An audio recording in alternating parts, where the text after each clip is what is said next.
One thing I struggle with when trying to write a book, and I have tried a couple times, is coming up with names for people. Where do you get the ideas for names? I mean, there's so many names in your books. Well, I started with mythology. You know, go to, you know, whatever mythology appeals to you. You know, go back to the old names. Start, you know, modify them.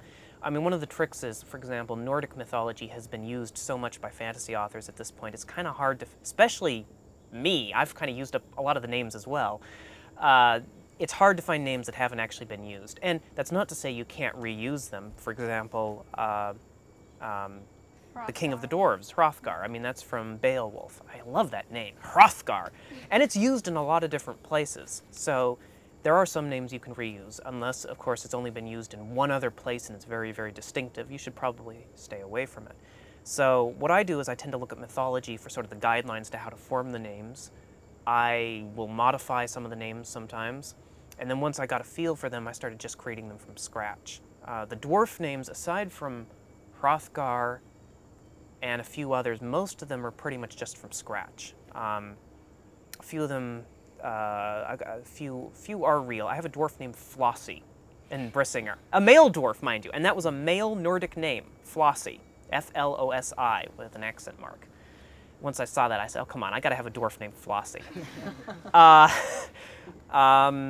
The elf names tend to be, they're all invented. I mean, there's really nothing I can look at that sounds like the way I wanted the Elvish to sound, because even though I used Old Norse for the ancient language, I didn't want the names to sound really too Nordic.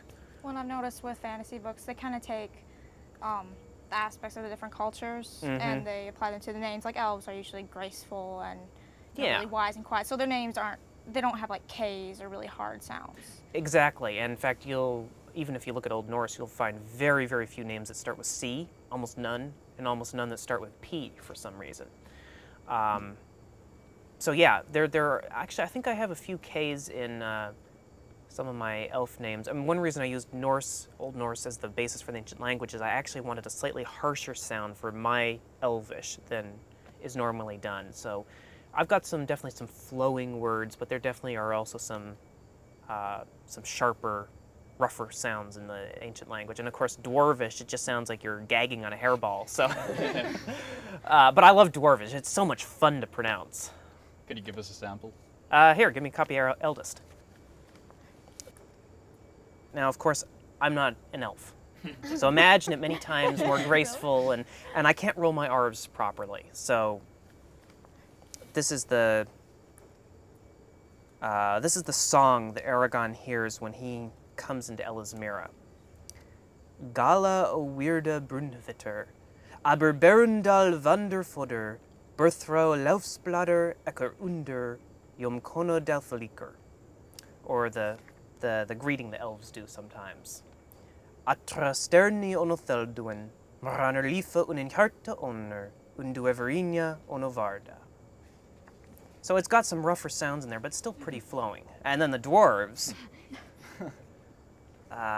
This is what the dwarf is objecting to Aragon coming into the dwarf city of Tarnog, and he's saying, you know, this Shade Slayer, this Dragon Rider has no place in Tarnog, our holiest of cities. Do you forget the curse of our clan, the tears of Anowin, bears from the Dragon War? We will not let him pass, he is, etc., etc. Okay.